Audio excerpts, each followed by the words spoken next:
Fala, galera! Eu sou o Júnior Meirelles e está entrando no ar aqui na IPP TV o programa Namoro com Propósito. Muito bom estar aqui com você em mais uma sexta-feira para a gente discutir um tema muito importante para a sua vida, para você que está solteiro e vai entrar num relacionamento daqui a um tempo, para você que está namorando, para você que está noivo. Os temas que nós estamos abordando aqui é muito relevante, tá? Hoje nós vamos falar sobre quando a pessoa permanece em um relacionamento por causa do medo. Você já esteve em um relacionamento por causa do medo? Talvez o medo de ficar sozinho, o medo de terminar aquele relacionamento e não encontrar outra pessoa, o medo de ferir a pessoa com quem você se relaciona, medo de se arrepender depois de ter terminado o relacionamento. Bom, são medos que afetam as pessoas em algum momento no relacionamento. E algumas pessoas, elas acabam se mantendo nos relacionamentos por causa de um desses medos. É sobre isso que nós vamos tratar no programa de hoje. Nós vamos falar sobre como lidar com esses medos e se é prudente permanecer em um relacionamento com medo persistente. Eu quero te dar um tempo para você pegar o link do nosso programa e colocar lá no grupo do WhatsApp da sua igreja para compartilhar com outros jovens, compartilhar no Stories do Instagram. Pega aí rapidinho, compartilha, enquanto a gente passa a vinheta, você vai lá e chama todo mundo para participar com a gente. Te vejo depois da vinheta.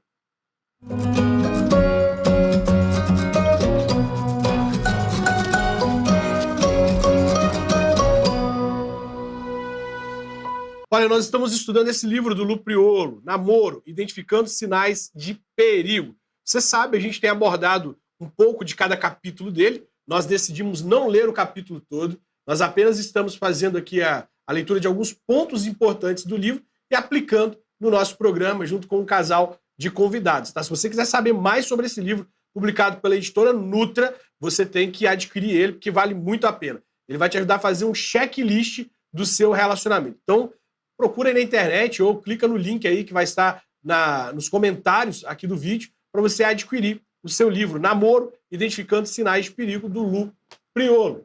Bom, nada melhor do que a gente começar o programa indo para as Escrituras, né? Eu quero compartilhar com você um texto que se encontra em 2 Crônicas, no capítulo 20, do verso 1 ao 4, que diz assim: Algum tempo depois, os exércitos dos Moabitas e dos Amonitas, junto com os Meunitas, invadiram o país de Judá.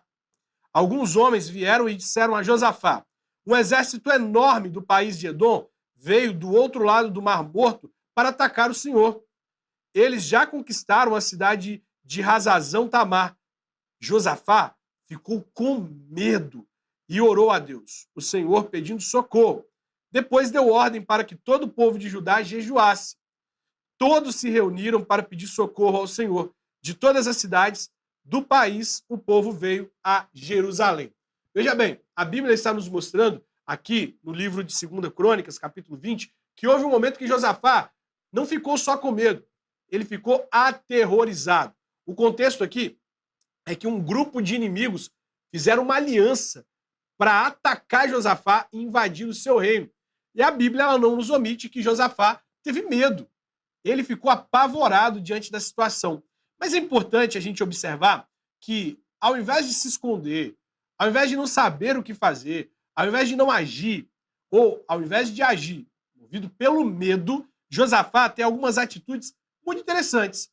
Atitudes que são importantes para nós hoje em dia. Isso já traz para a gente alguns alertas importantes aqui, tá? Nós não podemos agir movidos pelo medo. Josafá não age movido pelo medo. Josafá não permite que o medo paralise.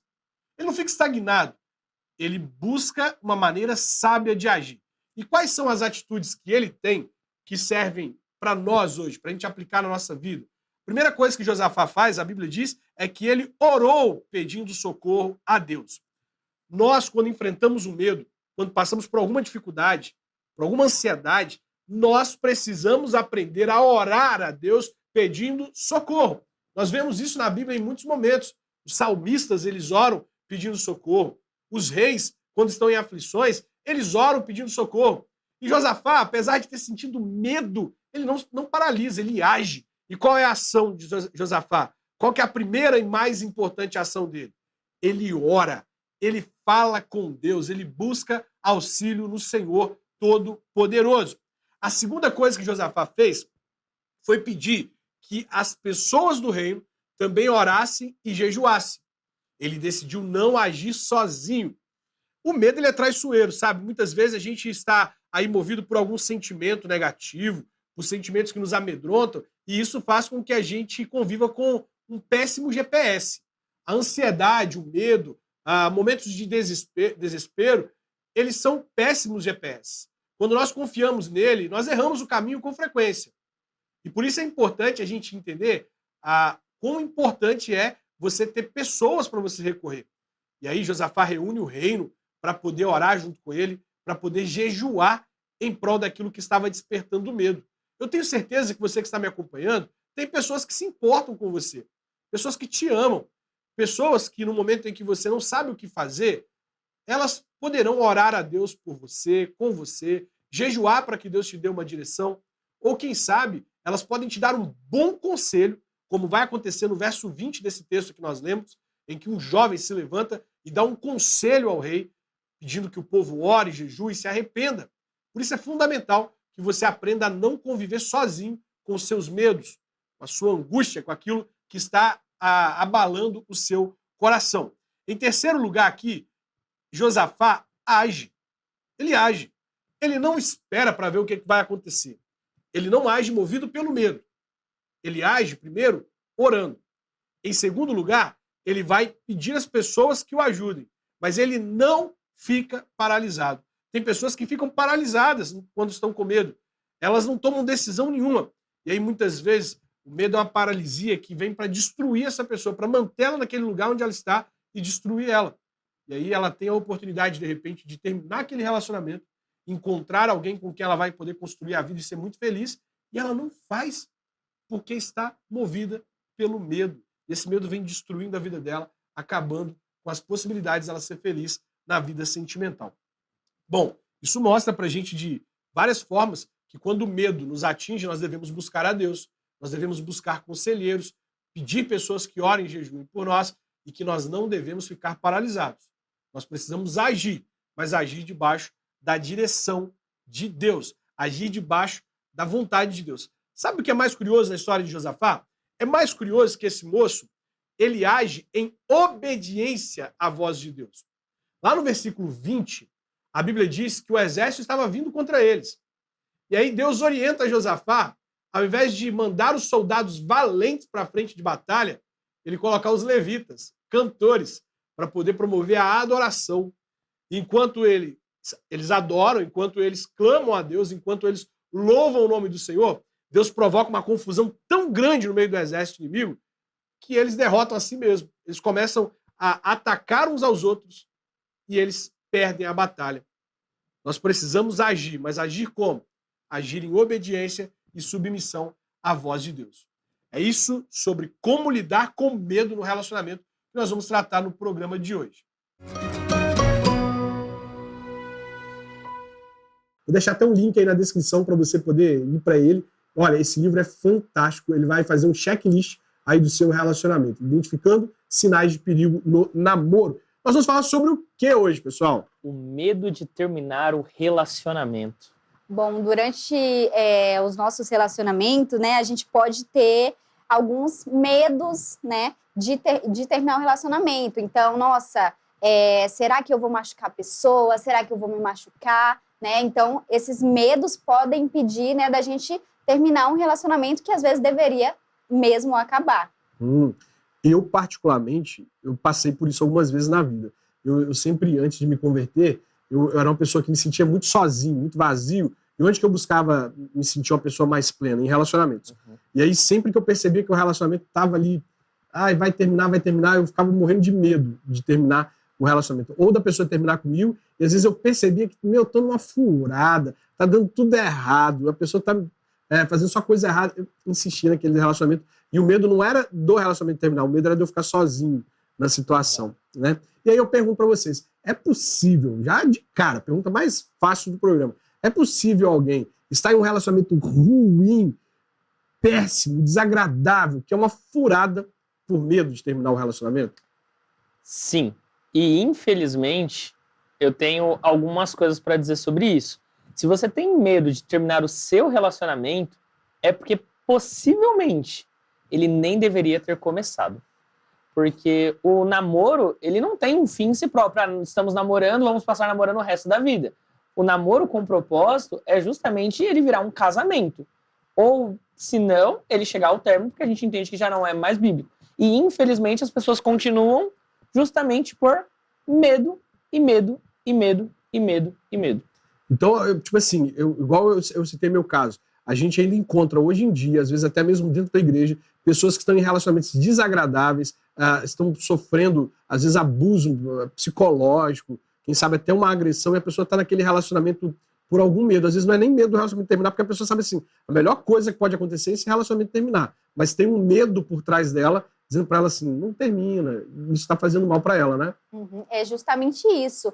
Então, até como você citou, pastor, essa questão de você ter medo de ficar sozinho também pode acontecer muito. Então, por exemplo, um jovem cristão, ele pode muito bem olhar para os seus amigos, né, e ver, nossa, a galera tá todo mundo namorando. Então, eu não posso ficar sozinho, eu não posso ser o único solteirão do grupo, né? Então, para isso, a pessoa, primeiro de tudo, né, entra em um relacionamento que nem deveria ter começado, porque ele já entrou com um propósito, né, não de casamento, mas de não ficar sozinho, né? E continua em um relacionamento que ele vê que não tá dando certo, mas com aquele medo de, nossa, eu vou ficar solteiro e agora o que vai acontecer, né? Ele permanece em um relacionamento que também não agrada a Deus. Que legal, né? Então, olha só, você que está assistindo aí, já toma uma bronca logo de cara. Se você está entrando em um relacionamento e você não tem o propósito de se casar com essa pessoa e construir um relacionamento para a glória de Deus, esse relacionamento não deveria nem ter começado. Você já está entrando com o propósito errado e a chance desse relacionamento dar ruim, ó, é enorme. Só entre em relacionamento com as motivações e com o propósito correto. Agora, quais são os principais medos que o autor aponta? Porque o autor vai apontar diversas situações que podem gerar medo de terminar o relacionamento. O que vocês entenderam sobre isso? O que vocês acham que pode ser um impedimento para alguém de fato terminar um relacionamento? Assim, tem medos que ele falou que são medos muito básicos, né? Por exemplo, eu tenho medo das pessoas ficarem, enfim, zoando comigo porque eu terminei o relacionamento. Eu tenho medo de ficar sozinho, mas tem medos que são bem sérios, né? Então eu tenho medo que essa pessoa faça alguma coisa contra a vida dela, contra a minha vida, contra a vida de quem eu amo, de alguém que eu amo. E isso daí são medos que devem ser considerados com muito cuidado, com muita cautela, porque, enfim, coisas muito sérias podem acontecer. Sim, e até, assim, a gente nem se limita tanto também à questão física. Então, não necessariamente dessa pessoa fazer fisicamente algo de ruim contra mim, mas a partir do momento que a pessoa está me agredindo de forma psicológica, de forma emocional também, são medos totalmente válidos. Então, são motivos totalmente válidos para terminar um relacionamento. Então, nós podemos classificar aqui dois tipos de medo. O medo que tem a ver com uma represália psicológica, no sentido de, uma vez que eu termino, eu vou me sentir sozinho, eu vou ficar sozinho para sempre, eu nunca vou encontrar ninguém, eu nunca vou ser feliz. Ou também o medo de que a pessoa também cometa alguma coisa contra a própria vida dela. E às vezes isso vem de uma própria ameaça da pessoa, né? Exato. Dela virar e falar assim, se você terminar comigo, eu pulo da ponte, eu faço isso. Então tem esses dois tipos de medo. Sim, exatamente. E como lidar, então, com essa questão? Porque o autor, ele menciona uma questão muito interessante, ele vai falar que às vezes a pessoa tem medo de terminar, mesmo sabendo que o relacionamento não tem futuro. Porque ela diz que ama o parceiro e teme magoar o parceiro, ela não quer machucar o parceiro. Como o autor relaciona essa questão de amar o parceiro, de não querer magoar ele, com a visão do amor à luz da eternidade? Eu achei isso fantástico. Sim. De fato, o autor foi fantástico nisso, porque quando a gente olha para o amor de Deus, Deus não dá o que a gente quer, ele dá o que a gente precisa. E às vezes o término para essa pessoa vai ser justamente o que vai salvar, entre aspas, essa pessoa de se afundar em assuntos ainda mais complexos, em problemas ainda maiores. É engraçado que até o próprio autor ele comenta isso, né? Que quando Jesus ele fala para os seus discípulos, eu vou deixar vocês, eu vou ser entregue, eles foram tomados por uma profunda tristeza. Então, quando eles foram tomados por essa profunda tristeza, o autor brinca, né? Fala assim, tá bom, então Jesus, nesse momento... Já que vocês estão tristes... Já que vocês estão tristes, então vamos fazer o seguinte, eu vou ficar com vocês mais 3 meses... Pai, aborta os planos aí, adia a cruz... Cancela a cruz, a crucificação, ignora essa ideia de plenitude dos tempos, porque agora eu vou precisar de 3 meses até eles... Vou lá trabalhar um pouquinho melhor com essa ideia que eu vou embora... Não, Jesus não fez isso. O que Jesus fez? Por quê? Não, eu vou embora, eu vou seguir isso... E eu vou trazer o Consolador. Ou seja, eu estou indo porque eu vou enviar algo muito melhor. Não que Exato. Jesus, não estamos comparando aqui na Trindade alguém melhor do que o outro. Mas presta atenção, naquele tempo lá, Jesus estava com os discípulos. O Espírito está em nós. Exato. Né? Exatamente.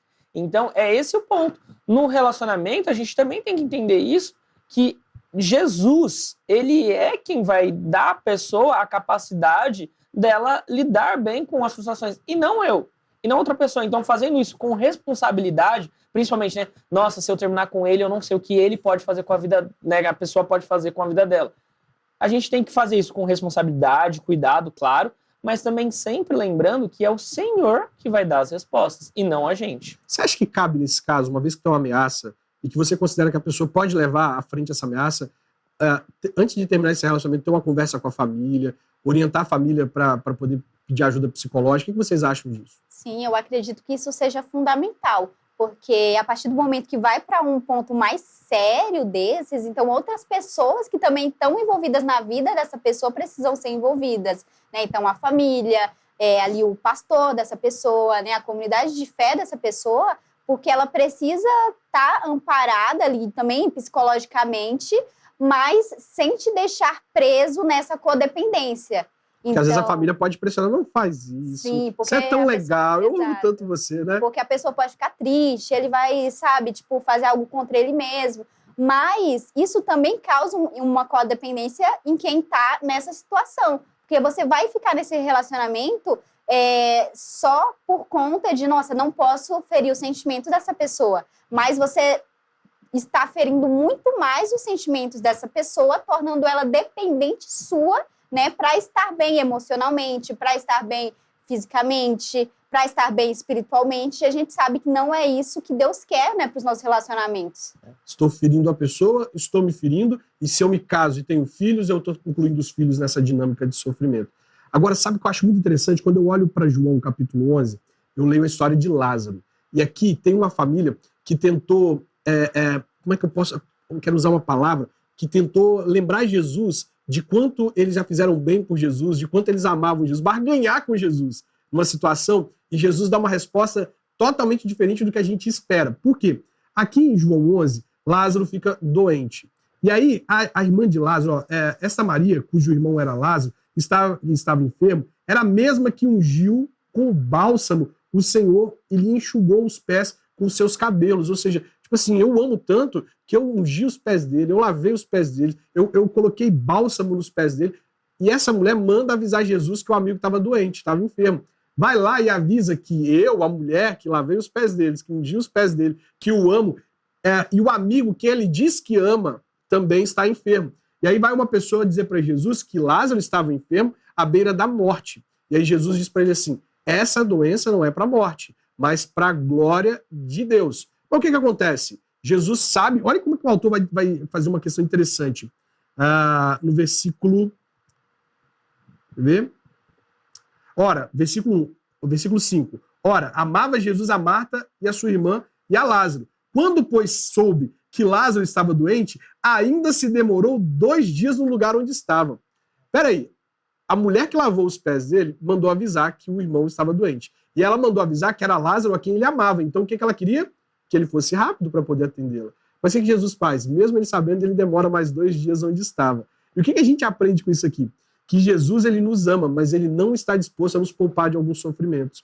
E às vezes, amar é justamente isso, você dar à pessoa o que ela precisa e não o que ela quer. Ô, meu amigo, deixa eu te dizer uma coisa, você está se tornando dependente de mim, isso está te prejudicando. E por eu te amar e por eu querer que você tenha uma vida à luz da eternidade, eu vou te machucar agora. Mas eu vou te machucar com cuidado, igual vocês disseram antes. Dá para machucar com cuidado, do que eu acabei de falar. Mas deixando os devidos cuidados no sentido de avisar a família, né? Exato, mas é assim, esse machucar com cuidado que você falou, de certa forma é isso, né? Existem as feridas da graça, as feridas que enfim, eu gosto muito das Crônicas de Nárnia, quando o Eustáquio, né, no Peregrino da Alvorada, ele vira um dragão. E aí Aslan, ele pega a pata do leão e encrava sobre o corpo do Eustáquio. E o Eustáquio fala assim, cara, doeu tanto, tanto, tanto, que foi a dor mais gostosa da minha vida, porque foi ali onde eu fui transformado. Então tem muitas pessoas hoje que estão presas em uma vida muito cíclica. E você pode ver que dificilmente as pessoas que estão num relacionamento assim, estão dependentes, elas estão também no primeiro relacionamento. Isso é uma coisa muito engraçada. Geralmente elas já estão no segundo, no terceiro. E todos os relacionamentos são cíclicos. Começa numa lua de mel, daqui a pouco ela não consegue ver a vida dela sem esse parceiro, sem esse namorado, que não é ainda nem um relacionamento definitivo como casamento, né? Dadas as suas devidas proporções. Mas aí ela ainda continua, ela aceita qualquer tipo de problema. Por quê? Porque ela não foi ferida para a cura. Ela foi ferida só para continuar ainda mais doente. Faz sentido? Faz sentido. Agora eu pergunto, quais são os sinais que indicam um medo que está, na verdade, indicando que esse relacionamento já deu, que não deveria nem ter acontecido, por exemplo? Ó, eu gosto muito de pensar até numa questão um pouco mais de intimidade física. Então, quando a gente fala de intimidade física, a gente fala, né, ó, não existe como você voltar para trás. Então, se você hoje segurou na mão, amanhã você vai querer dar um abraço. Você deu um abraço e assim por diante. Existe um medo muito legítimo. Por exemplo, poxa, a pessoa grita com você todo momento. A pessoa quando você faz alguma coisa, ela te dá um apertão.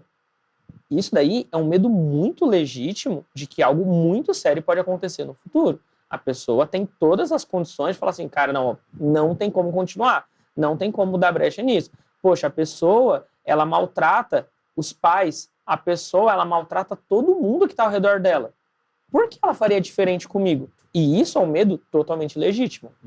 Então, e a partir do momento que esses primeiros sinais, essas primeiras red flags começam a ser levantadas, é hora de... Tem certas coisas que você deve fugir de primeira. Porque você sabe que a partir do momento que a pessoa fala mais alto com você, que a pessoa segura forte no seu braço, sabe? Que a pessoa tem comportamentos agressivos com você, para isso virar uma coisa mais séria, sabe? Você não deve querer esperar para ver, sabe, isso se transformando em uma coisa mais séria. Então, acho que tem certos momentos que você deve, sim, de primeira já fugir. Olha, você que está me assistindo aí, é muito importante você entender que algumas coisas que você não corta na primeira vez que aconteceu, elas tendem a se repetir, elas não vão se repetir na mesma intensidade. Foi o que foi dito. Não volta para trás. Isso acaba sendo progressivo.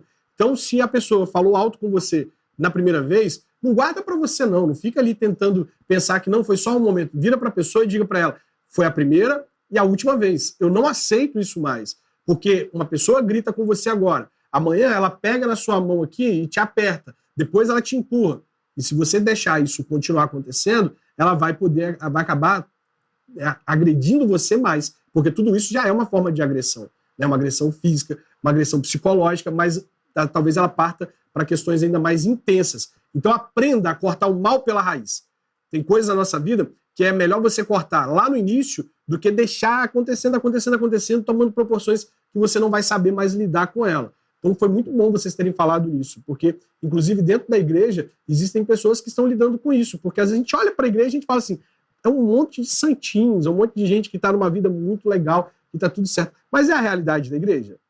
Não. A gente costuma ver a igreja como, de certa forma, um pouco apartada da realidade do resto do mundo, né? Então, a gente acha todos os namoros que acontecem na igreja acontecem de forma correta, né? Até, sei lá, todos os casamentos estão corretos, né? Mas a gente vê que não tem muita coisa tão diferente assim do que acontece lá fora, né? Então, relacionamentos abusivos, relacionamentos tóxicos, relacionamentos que, né, tem esse tipo de erros, sabe, muito grandes desde o começo, né? E as pessoas continuam em relacionamentos assim por esse tipo de medos, né, que a gente mencionou até agora. Pois é. Então nós somos uma comunidade de pecadores, a gente não pode esquecer isso. Exato. E aí a gente tem que considerar, inclusive, eu acho que os líderes de jovens, vocês que discipulam adolescentes, têm que considerar que por mais que esses adolescentes eles estejam na igreja, eles estejam buscando alguma coisa, nós só nos tornaremos perfeitos, livres desse corpo do pecado, quando a gente morrer.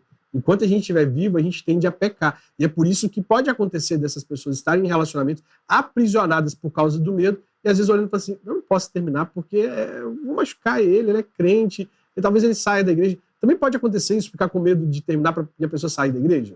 Tem muito medo. Ai, nossa, se eu terminar, ele vai desviar. Então, de certa forma, é até engraçado porque você está falando em outras palavras. eu sou o Espírito Santo, né? Porque é o Espírito Santo quem convence a pessoa do pecado, do juízo e da justiça. Então, se a pessoa termina com você e ela desvia, então você é o Espírito Santo. Você que está convencendo ela da santidade, de seguir o caminho da fé. Não faz nenhum sentido. Ou até mesmo, pastor, quando a pessoa fala às vezes assim, é que a pessoa ela é tão próxima da minha família que se eu terminar eu vou machucar o meu pai, a minha mãe. Então, infelizmente, eu vou ter que continuar num relacionamento fadado ao fracasso para não machucar outras pessoas. E isso é muito triste também quando acontece. E eu acho que isso geralmente também acontece pela forma como os relacionamentos hoje se dão. A gente está dando muita responsabilidade, muitos privilégios, perdão, com pouca responsabilidade. Então, por exemplo, é muito normal quando as pessoas estão namoram por 1, 2, 3 anos, de terem um contato entre as famílias muito íntimo. Então, frases como, por exemplo, fulano já é da família. Não, ele não é da família ainda. Ele não está casado, ele não tem. Ele é uma pessoa muito querida, uma pessoa muito amada, uma pessoa muito respeitada, mas ele ainda não é da família. Por isso a gente precisa colocar cada pingo no seu devido i, cada ponto, cada objeto na sua devida caixa. E aí eu sou administrador do grupo da família. Lá em casa, namorado não entra em grupo de família. Não é? Porque eles são pretendentes a entrar na família. Eles não são da família ainda. Então, grupo de família, geralmente, onde as tretas desenrolam, coisa íntima acontece ali. E eu não coloco, eles ficam assim, chateados porque não entram. Mas casou, aí está promovido para o grupo da família. Porque o que acontece também, eu percebo, que, voltando até um passo atrás naquela questão de que se eu termino, ele vai embora, acho interessante a gente pontuar isso, porque, é uma idolatria. Você falou da questão de ser o Espírito Santo, mas a gente pode pensar também, você está considerando o que você está dizendo? Se eu termino com ele, ele vai se desviar. Então, quem é o Deus dele? Como vocês pensam nessa questão da idolatria em relacionamento? Tenta trazer para a gente um pouco disso. Sim, eu acho que isso também se deve muito, porque nos relacionamentos de hoje em dia as pessoas estão pulando muitas etapas. Então, por exemplo, o que deveria ser o flerte já é ali o namoro. O que deveria ser o namoro já é o noivado, né? Namoro já é ali o noivado. O que deveria ser o noivado já é quase como se fosse o casamento. Então, por conta das pessoas pularem tantas etapas, as pessoas tomam ali privilégios e também responsabilidades que não é daquela etapa. Então, se eu estou, por exemplo, no noivado, até a hora de eu subir no altar, o pastor perguntar se você aceita ou não, eu ainda posso falar não. Então, por as pessoas tomarem tanta seriedade, claro que tem que ter seriedade, né? Mas tomarem umas responsabilidades que não é própria daquela etapa, né? As pessoas costumam agir já como se fossem casadas no noivado, né? Como se fossem noivas no namoro, e aí isso costuma, né, de certa forma, prender ali a pessoa naquele relacionamento que talvez não deva continuar, não deva ir para frente. Pois é, muito interessante isso. Agora, sobre a questão da família, de não magoar a família, às vezes a pessoa está num relacionamento ruim, mas ela fala assim, é um ruim que eu consigo suportar. Por quê? Porque a gente já chegou aqui, então a gente já se acostumou, a família dele gosta de mim, a família dela gosta de mim, e a pessoa fica olhando para essas coisas assim, e eles acham assim, a gente já chegou até aqui para terminar e está preso num relacionamento ruim. Isso pode acontecer? Claro que pode, e assim, eu vou falar uma ilustração que, por exemplo, quando a pessoa ela começa a ingerir muita bebida alcoólica, o fígado dela, ele não consegue mais metabolizar tanto álcool e a pessoa fica bêbada e depois, consequentemente, de ressaca, que é uma condição ruim, o corpo da pessoa fica doendo, a pessoa fica, assim, quase bem zoada. Só que uma forma de resolver a ressaca, duas formas, a primeira é parar de beber e a segunda é voltar a beber. Porque quando você vai ingerir de novo, o seu corpo vai entrar em um processo de novo que ele vai conseguir livrar da ressaca e você vai se livrar, entre aspas, do problema. Só que o problema é, se você faz isso todos os dias da sua vida, então, fiquei com ressaca, vou beber demais para acabar com a ressaca. Ao longo do tempo, você vai gerar uma úlcera, um câncer, algo muito mais sério que depois, para resolver, é muito mais difícil. Então, eu já aguentei assim Poxa, ele às vezes, por exemplo, às vezes quando essa pessoa fica brava, ele costuma sair chutando tudo. Ah, é que é o jeito dele. Eu já me acostumei Eu já me com o jeito acostumei com dele. isso, porque ele é uma pessoa. E até às vezes fala como se fosse até um tipo de honra pra pessoa, sabe? Ah, é porque essa pessoa ela é assim porque ela é um homem de verdade, ele é um homem bravurado mesmo. E às vezes forte. olha pra ela mesma e fala assim, eu sou tão humilde que eu já aprendi a lidar com isso. Exato, que eu já aprendi, porque eu sou tão evoluído. E não, você só está adiando um problema, e não é adiando no sentido, eu vou pagar o mesmo boleto. Você vai pagar com juros, correção, inflação, e daqui a pouco, às vezes, infelizmente, pastor, não tem como voltar atrás. Infelizmente. Chega a vias que a gente, pensando até na possibilidade de uma morte, né? Exato. Vamos lá. Eu vi ele ou ela tratando os pais de uma maneira errada. Tipo assim, falando, desobedecendo, desonrando. Esse medo indica que talvez esse relacionamento tenha que terminar? Sim, talvez, dependendo do nível do nível do quão errado foi esse comportamento, né? Então, o que te indica que se essa pessoa fala dessa forma, né, age dessa forma com os pais, por que ela não agiria da mesma forma que você? Então, por exemplo, muitas vezes, muitas pessoas usam máscaras durante o namoro.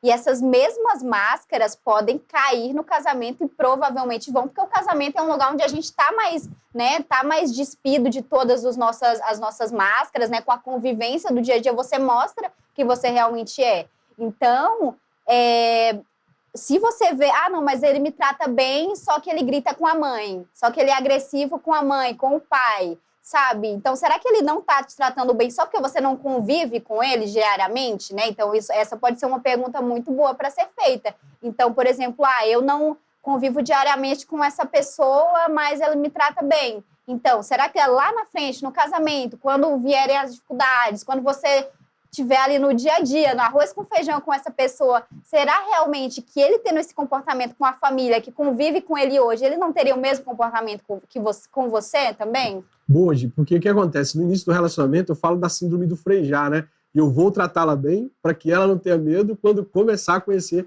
os meus segredos. Mas à medida em que você percebe que está evoluindo, principalmente depois que vocês assinaram lá o contrato de casamento, é meio que tipo assim, passei pro meu nome, já era. Agora eu posso lidar com ela como eu lido com todas as outras pessoas. Isso acontece, né? É uma realidade, não é? Exato.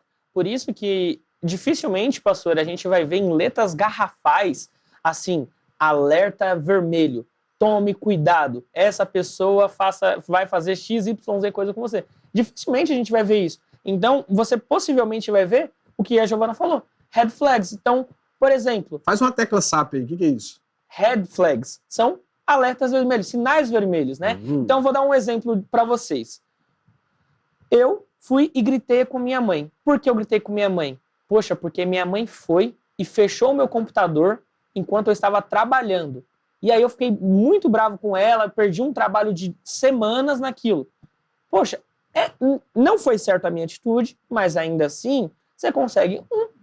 dá para levar. Agora, minha mãe desligou o jogo porque eu estava 4 dias seguidos sem tomar banho, sem comer, só no jogo. Desligou e aí eu fiquei revoltado porque como que minha mãe fez isso comigo? Olha como isso é um alerta vermelho. Ou diante de uma correção, por exemplo. De uma correção, por mais simples que ela seja, não. Quem essa pessoa acha que é? Como que essa pessoa lida? Muito bom o seu exemplo. Como essa pessoa lida com a correção quando ela é exortada por alguém? E por isso que o namoro, ele também serve para... O namoro é uma fase muito mais de amizade, de um relacionamento muito mais de amizade do que um relacionamento conjugal. Então, os amigos servem para isso, para um ferro afiar outro ferro. Então, eu convido todos os namorados a fazerem isso, né? Desafie o seu namorado, a sua namorada, e corrija ele constantemente. Poxa, eu vi que você hoje está chegando atrasada essa semana no trabalho, você toda vez está falando, por que você está chegando atrasada?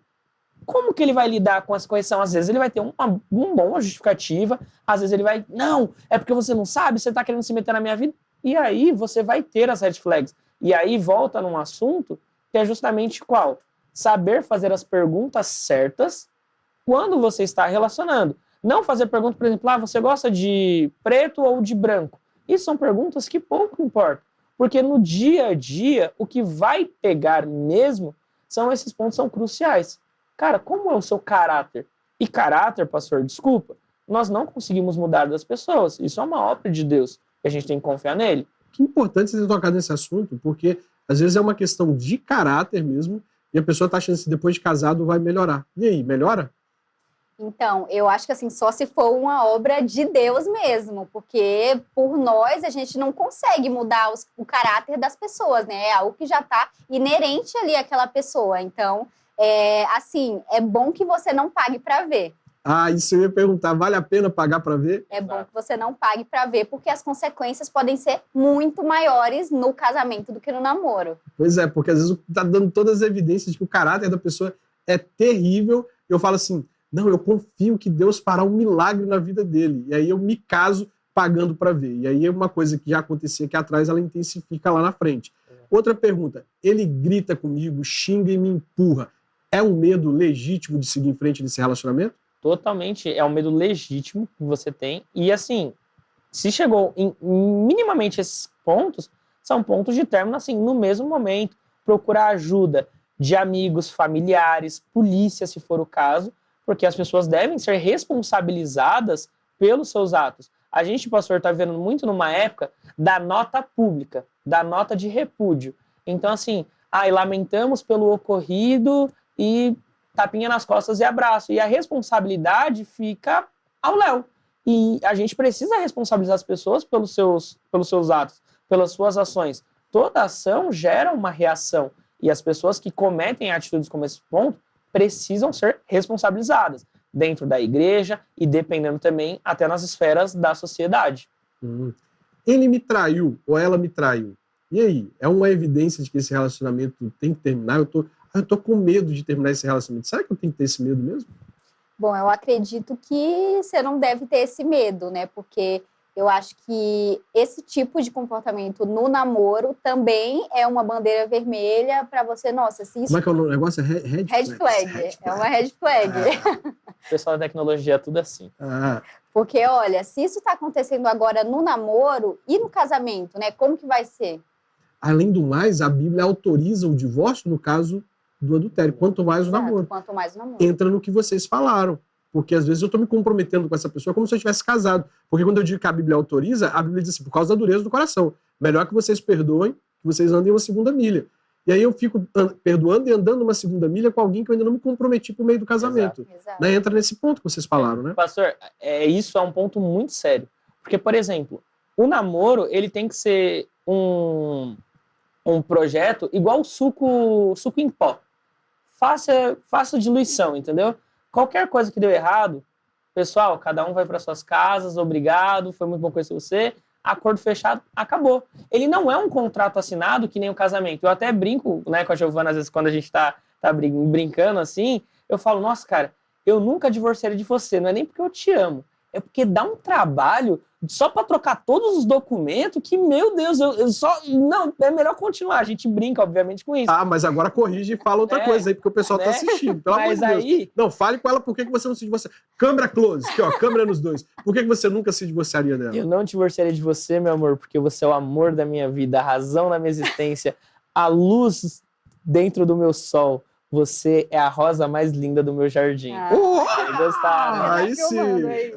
Mas voltando, é engraçado porque, por exemplo, eu vejo muitos amigos meus tomarem algumas decisões dentro do namoro que, de certa forma, impedem ou atrapalham essa quebrar de uma aliança, que não é uma aliança.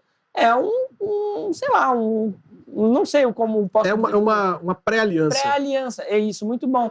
Então, por exemplo, tem uma situação que aconteceu, que eu vivenciei, que eu vi acontecendo, que aconteceu assim, um casal de amigos, eles entraram no começo do relacionamento, como eles estavam arrebatadoramente assim, nossa, queremos nos casar, eles entraram num financiamento de 30 anos de uma casa. No começo do relacionamento? No começo do relacionamento. Oi, vamos entrar no financiamento da casa? Vamos entrar no financiamento. E o que acontece? Um chegou com o nome, o outro chegou com o dinheiro. Então... foi passando o primeiro mês, segundo mês, terceiro mês, quarto mês. Aí foi diminuindo o ritmo. O que começou a acontecer? Ele começou a falar, cara, pra mim não tá dando. Ela, cara, pra mim também não tá dando. Mas nenhum falava. E aí olha o risco disso acontecer. Nenhum conseguia falar isso um para o outro por causa do quê? Do compromisso que eles tinham feito que estava segurando eles, que não é um compromisso digno de sustentar um compromisso, né, um relacionamento como esse. E aí, os dois começavam a se envolver emocionalmente com outras pessoas ao seu redor. Por quê? Porque a gente não pode terminar abertamente o relacionamento.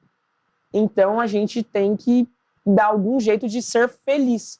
E esse... O relacionamento já terminou, mas Já a gente terminou. tem coisas em comum. E tem que cumprir. Compromisso. A gente fez um compromisso de 30 anos, até esses 30 anos acontecer, a gente vai. Ou, por exemplo, o casal que entra em uma dívida exorbitante para fazer uma festa de casamento que está fora da sua condição financeira, e aí casa, um mês depois fala, a gente casou, já tinha comprado a lua de mel, então agora tem que ir. A gente foi, aproveitou e acabou. E isso não pode acontecer. Por isso que a gente tem que tomar muito cuidado com o tipo de compromisso que a gente está fazendo em cada tempo, né? Cada tempo existe justamente para isso. Pois é, acho interessante isso, porque a gente pode estar falando para algumas pessoas que estão nos assistindo aqui agora que elas estão namorando há algum tempo, quem sabe uns 5 anos já namorando, e agora eles estão perto de se casar. E talvez essas pessoas já compraram muitas coisas da casa, já fizeram convite de casamento, elas já têm um financiamento junto, ou seja, só falta a bênção para que elas se casem. Só que, de repente, essas pessoas descobrem alguma coisa que eu não sabia disso, eu não vou conseguir conviver com isso lá dentro do casamento, isso vai ser um grande problema. E aí, eu continuo em direção ao casamento porque já tem convite distribuído, porque a gente tem um financiamento junto, ou é melhor ter um prejuízo aqui do que ter um prejuízo maior lá na frente? Com certeza, nesse caso, eu acredito que, né, você deve não continuar, não prosseguir para o casamento. Então, é muito mais fácil você arcar com um prejuízo, né, da festa de casamento Até um constrangimento, né? O constrangimento com os parentes, com os amigos, de repente há um advogado para dividir os bens ali que vocês compraram juntos, né, e tudo mais. Mas eu acredito que é um prejuízo? É um prejuízo, mas é muito menor do que você entrar em um casamento fadado ao fracasso. Isso daí também é um ponto muito importante que a gente tem que notar, é que quando a gente vai casar, propriamente está diante do pastor, diante de Deus, diante do juiz de paz que seja, uma pergunta que ele faz é: você está casando de livre e espontânea vontade? Esse é o primeiro ponto. No momento que você está casando por medo de, mas eu gastei muito dinheiro, isso já não é livre e espontânea vontade. Já é um motivo para falar não. E tem até um vídeo que circulou nas redes sociais que é muito importante para a gente até pegar como exemplo. A seriedade da seriedade do ato. Né? O que acontece nesse vídeo? O juiz pergunta para o homem: você aceita casar? Ele responde: sim, aceito. E a mulher, na hora, por fazer uma brincadeira, não acredito que não seja de maldade, ela perguntou: você aceita casar? Ela: não sei.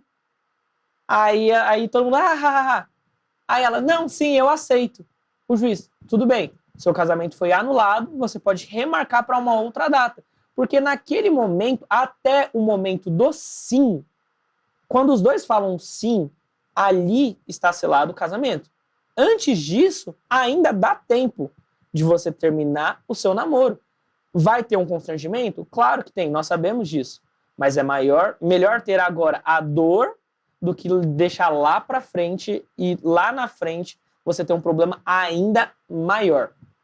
Interessante. Gi, você contou pra gente que teve uma experiência com um relacionamento que tinha que acabar, mas você tinha medo de acabar com ele. Conta pra gente um pouco sobre isso. Sim, bom, pouco antes de conhecer o Arthur, né, eu estive em um relacionamento que ele durou pouco menos de 1 ano também, mas apesar do pouco tempo, esse relacionamento me deixou marcas muito grandes. Então, ali desde a questão da dependência emocional, né, até a questão da violência psicológica também, né, então essa pessoa era uma pessoa que manipulava muito. Então, por exemplo, ele era filho único, né, então ele sempre jogava eu contra a mãe dele contra mim, né, então isso acabava gerando uma situação ali muito desconfortável, uma situação que, obviamente, você vê, assim, vendo de fora, né, você vê que não é uma situação de um relacionamento saudável. Então, até por conta disso, eu coloco que é muito importante você ouvir a opinião de quem tá de fora. Então, Então, várias Então, vezes... tô lidando com medo, não lide sozinho. Exato, não lide sozinho. Então, várias vezes, né, meus pais já falavam pra mim, olha, eu acho que não é legal você continuar nesse relacionamento, esse relacionamento tá te prejudicando, tá fazendo mal pra você. Então, à medida que isso ia evoluindo, né, então, eu entrei num quadro depressivo, de ansiedade. Então, para quem estava perto de mim, para os meus pais, isso era nítido. Você precisa sair desse relacionamento, né? E eu não saía também por conta de, tipo assim, a pessoa falava, nossa, você não é nada sem mim, sabe? Tipo, esse tipo de coisa. Então, quando você se vê nesse tipo de situação, você também precisa de ajuda externa para sair disso, né? Porque senão você fica em um lugar que só vai te machucar, que só vai te prejudicar, e no final de tudo só vão ficar as marcas, né? Porque esse tipo de relacionamento não é um relacionamento, né, que tá de acordo com a vontade de Deus. Ah, legal. E aí depois, você disse que foi pouco antes de conhecer o Arthur, né? Agora é sua vez de olhar para ele e falar assim, meu herói, que chegou para me salvar da solidão, né? Pois é, as pessoas às vezes elas ficam ainda em relacionamentos por medo disso, porque você não vai encontrar alguém melhor do que eu, porque você não é nada sem mim. Olha, ninguém pode determinar a verdade final da sua vida. Se Deus tem um plano, meu amigo, ele vai se cumprir na hora certa. Nosso tempo está se esgotando, infelizmente. Queria que vocês vão voltar, porque a gente vai tratar de todo o livro e a gente vai poder convidar vocês novamente para a gente poder continuar o livro do Lu. São vários capítulos, né? Considerações finais para quem está nos assistindo. Para você que ouviu todo esse tema, tenha seriedade. Saiba que você é um filho amado, uma filha amada de Deus. Saiba que nós cremos num Deus que faz novas todas as coisas. É muito engraçado, e eu vou, acho que até pular um pouco do que a Giovana poderia falar, mas o que ela falou foi muito impactante, porque eu também sou o filho único da minha mãe, eu sou muito apegado com a minha mãe. E quando eu falei isso para ela, sem saber, a Giovana teve gatilhos. Meu Deus, será que essa história vai se repetir? Então, nós sabemos que um relacionamento frustrado desse tamanho gera muitos ressentimentos, geram muitas marcas. Mas também nós cremos num Deus que faz o pó virar um humano, diz para o sujo que ele é limpo e transforma, né, a nossa roupa de pranto em festa. É isso. Saibam que Deus faz novas todas as coisas, então é um relacionamento que pode ter sido frustrado para você, não impede que Deus faça nova todas as coisas e faça coisas muito melhores que você imaginou. Muito bom, pessoal. Olha, muito obrigado por vocês terem topado participar. Eu espero vocês em outro programa. E eu te encontro já já. Eu tenho uma palavra de Deus para sua vida. Não vai embora não, hein? Bom, agora que você viu essa entrevista muito legal sobre como lidar com o medo, eu quero compartilhar com você aqui um pouco do que a Bíblia diz sobre amor e medo, sobre os medos naturais que podem nos atingir quando nós temos um relacionamento, sobre como a gente pode discernir se o medo ele é uma ação de Deus que está me alertando de algo ou se ele é o diabo provocando confusão. Além disso, nós veremos quais são os medos mais comuns que prendem as pessoas no relacionamento e como é que elas podem lidar com esse medo, tá? Se é prudente permanecer em um relacionamento movido pelo medo. O texto bíblico que nós vamos usar para basear aqui essa palavra é 1 João, capítulo 4, verso 18, que diz assim. João vai dizer, no amor não há medo. O amor que é totalmente verdadeiro afasta o medo. Portanto, aquele que sente medo não tem no seu coração o amor totalmente verdadeiro. Porque o medo mostra que existe castigo. Olha só que texto interessante, hein? João aqui, ele está nos mostrando, revelando para nós a diferença entre um falso e um verdadeiro amor. A gente fica dizendo assim, se é falso, não é amor. Mas a ideia é a impressão que esse sentimento gera nas pessoas. Às vezes as pessoas estão em um relacionamento movidas por um sentimento que elas acreditam que é amor, mas não é. Então é um falso amor nesse caso. E João está nos alertando aqui sobre quais são as características do verdadeiro amor e, em contrapartida, a gente presume quais são as características de um amor falso, de um amor que não é verdadeiro. Vamos ver quais são essas características. A primeira delas é que no amor, a característica de um amor verdadeiro é que no amor não há medo. Isso é muito importante para nós. O amor verdadeiro, de acordo com João, ele não dá espaço para o medo. E quando ele diz que não dá espaço, que não existe medo no amor verdadeiro, Ele está dizendo que não existe espaço para o medo persistente, para o medo que fica assombrando o casal. Em segundo lugar, o texto nos mostra que o amor verdadeiro afasta o medo. Isso é importante para nós, porque além de não ter medo persistente, quando o amor é verdadeiro, ele afasta o medo não fica ali assombrando o casal. Por quê? Porque o casal ele toma os cuidados necessários para poder tratar a situação que está trazendo medo, que está trazendo algum tipo de angústia para eles, a fim de que o relacionamento sobreviva. Agora, quando o amor não é verdadeiro, não há disposição, não há empenho do casal para sanar o problema que está gerando medo. Eles deixam as coisas acontecerem, o medo persiste e eles vão empurrando as coisas do jeito que dá para poder levar. Isso é uma característica importante, tá? Porque é normal a gente sentir algum tipo de medo em determinado momento do relacionamento. Mas o verdadeiro amor, ele afasta o medo. Ele manda para bem longe. Enquanto o amor falso, ele acaba convivendo com esse medo, porque as pessoas não têm disposição de lutar para poder resolver. A terceira coisa que João nos mostra é que o medo aponta para a existência de castigo. Ele diz que no amor verdadeiro não há medo, porque o medo aponta para a existência de castigo. Júnior, como que eu posso compreender isso? É muito simples. O medo é, muitas vezes, um alerta de que nós estamos agindo mal, de que nós estamos fazendo uma escolha errada e que o fim dessa escolha será um castigo. Haverá uma consequência dolorosa ao fim dessa escolha. Portanto, é importante a gente considerar essas palavras de João dentro de uma construção. Primeiro, no amor não há medo. Por que não há medo? É porque nós não sentimos medo em momento algum? Não. É porque o verdadeiro amor afasta o medo. Ou seja, a gente pode até sentir medo em algum momento quando coisas novas acontecem, mas quando o amor é verdadeiro, ele trabalha para que o medo seja dissipado. E em segundo lugar, ele vai nos mostrar aqui de forma muito clara que quando o medo é persistente, quando o medo assombra, ele causa mal no momento, porque afeta o casal. Mas ele também causa mal a longo prazo, porque ele está apontando para que no fim daquela situação haja uma consequência negativa, dolorosa. Então a ideia de que o medo aponta para um castigo, que é que nós precisamos compreender que esse medo pode ser a voz de Deus dizendo para a gente que a gente está agindo errado. Essa é uma ideia importante que a gente precisa aprender com o apóstolo João. Agora, como nós podemos relacionar esse texto de João ao relacionamento amoroso? Como que a gente pode aplicar o que João está dizendo a um casal de namorados? Olha, a primeira coisa que eu vejo aqui é que um casal que se ama de verdade precisa trabalhar para que o medo seja afastado do relacionamento. Eu te pergunto, o que você está fazendo para aliviar os medos que a pessoa com quem você se relaciona tem sentido?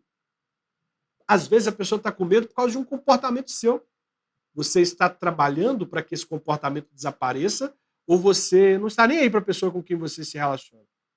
É importante a gente considerar isso, porque quando uma pessoa sabe que algo nos irrita, quando uma pessoa sabe que algo nos fere, quando uma pessoa sabe que algo nos machuca e ela não muda aquilo, ela está dizendo com todas as palavras que ela não se importa conosco. Porque ela sabe o que nos irrita e ela pode mudar. E ela decide não mudar. A segunda coisa que a gente precisa perceber é que a presença constante do medo pode ser um alerta de que aquele relacionamento está mal, vai dar errado e vai gerar consequências lá na frente. E é claro, nós precisamos considerar que o amor verdadeiro entre duas pessoas vai ajudar para que o medo seja dissipado. E o medo não condiz com a vontade de Deus, o propósito de Deus para os relacionamentos. Eu quero repetir aqui que é claro que em alguns momentos da nossa vida a gente vai enfrentar algum medo. Por exemplo, é normal que o casal que está prestes a se casar, ele sinta um pouco de medo do casamento. Por quê? Porque eles viveram na casa dos pais a vida toda. Eles estavam bem na casa dos pais, agora eles estão dando um passo em direção a algo que é desconhecido para eles. É natural que o medo aconteça. Mas, quando o casal se ama, o que eles fazem? Eles afastam o medo. Eles encontram formas de afastar o medo. Então, a questão não é não ter medo. É agir para que esse medo se afaste. O problema é quando o medo é persistente, e aí ele pode ser um sinal de Deus de que esse relacionamento não vai dar certo. Ou também, como nós veremos daqui a pouco, pode ser uma confusão de Satanás querendo atrapalhar um relacionamento muito bom, tá? Quais são os medos mais comuns que as pessoas enfrentam no relacionamento? Quais são os medos que prendem, medos, coisas negativas que não são de forma nenhuma vontade de Deus para a vida das pessoas e que fazem elas se manter em relacionamentos, muitas vezes relacionamentos ruins? Eu destaquei alguns aqui, olha. Em primeiro lugar, eu destaco o medo da solidão.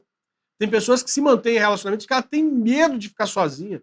O relacionamento é horrível. Ela está com uma pessoa que não faz bem para ela, que acaba, de muitas formas, ferindo ela, atrapalhando a vida dela, mas ela tem medo de ficar sozinha e ela vai tolerando esse tipo de relacionamento. Segundo medo que eu destaquei é o medo de um futuro incerto.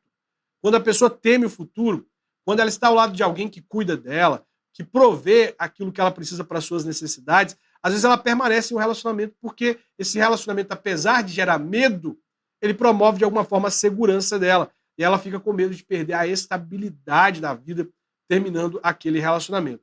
Em terceiro lugar, tem gente que tem medo de terminar o relacionamento porque tem medo do que os outros vão pensar. O que vão pensar de mim se eu terminar o meu relacionamento? E aí tem pessoas que estão noivas, que já identificaram sinais de que o relacionamento vai dar ruim, que aquele casamento vai terminar em divórcio. E elas permanecem porque já distribuíram convite, porque já alugaram o lugar onde vai ser a cerimônia, porque já investiram no casamento, e elas têm medo do que as pessoas vão pensar dela.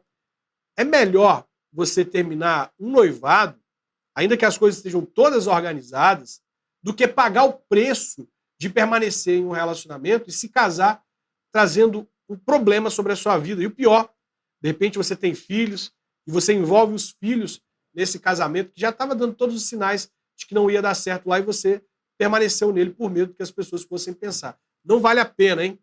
Outra questão que prende as pessoas em relacionamento é o medo do parceiro fazer alguma coisa contra ela. Quando o parceiro ameaça, se você terminar comigo eu te mato, se você terminar comigo eu acabo com a sua vida. Isso não pode te prender em um relacionamento. Se alguém está te pressionando dessa forma, você vai à delegacia de polícia, vai lá e presta uma queixa contra essa pessoa, pede uma medida protetiva contra ela para que ela fique longe de você, mas não permaneça em um relacionamento com alguém que te ameaça. Essa pessoa não te ama. E ela pode fazer alguma coisa contra você a qualquer momento por ela ter medo de você terminar com ela. Então, a melhor coisa que você faz é se afastar desse tipo de pessoa. Em quinto lugar, o medo do que o parceiro pode fazer com ele mesmo. Tem gente que ameaça.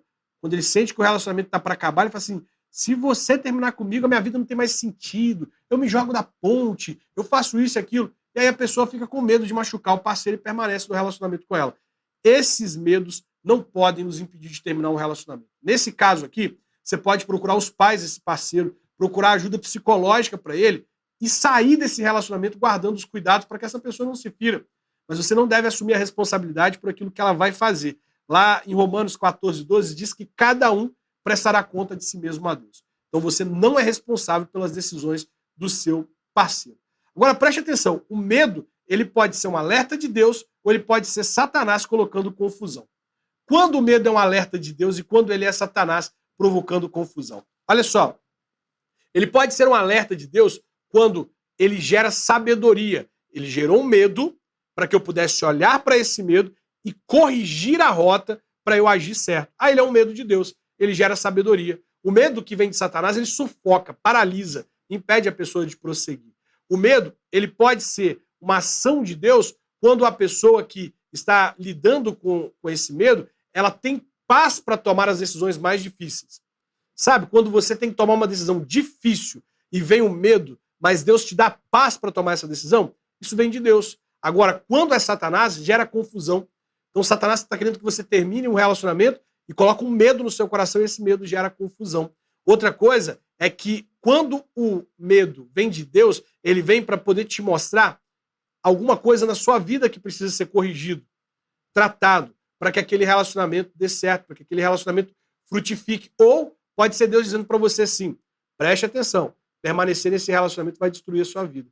Então existe uma diferença do medo que vem de Deus, do medo que vem do diabo. E é muito importante a gente compreender essa diferença. Para você compreender ela, você pode ler a Bíblia, buscar a direção na palavra de Deus. Deus, esse medo que eu estou sentindo, ele vem do Senhor ou ele é uma ação do diabo para provocar confusão? Leia a Bíblia. Tenha momentos de oração, pedindo a Deus que revele para você. Jejue pedindo a Deus que te dê direção. Peça conselhos a pessoas maduras para que elas possam caminhar com você e te ajudar a discernir se esse medo vem de Deus ou se ele é o diabo tentando provocar confusão. Nos dois casos pode acontecer. Agora é muito importante que o medo não seja o único propósito, o único motivo para você seguir nesse relacionamento. Não faz parte da vontade de Deus que as pessoas permaneçam em relacionamentos movidos por medo. Elas devem estar no relacionamento porque elas entendem que elas vão conseguir construir juntas um futuro abençoado para elas, para os filhos que vão vir a partir desse relacionamento. Então, busque ajuda em Deus, em conselheiros maduros, mas não permaneça em um relacionamento que o medo é o único motivo. Sabe por quê? O verdadeiro amor, de acordo com o que nós vimos aqui nas palavras de João, ele afasta o medo. Se o medo é persistente, é sinal de que o verdadeiro amor não faz parte desse relacionamento. Nosso programa está terminando. Eu fico muito feliz por você ter nos acompanhado até aqui. Se esse programa foi edificante para você, pega o link, compartilha nas suas redes sociais para que mais pessoas tenham acesso à cultura do reino de Deus para relacionamentos. Te aguardo na próxima sexta-feira, se Deus quiser. Um abraço e até mais.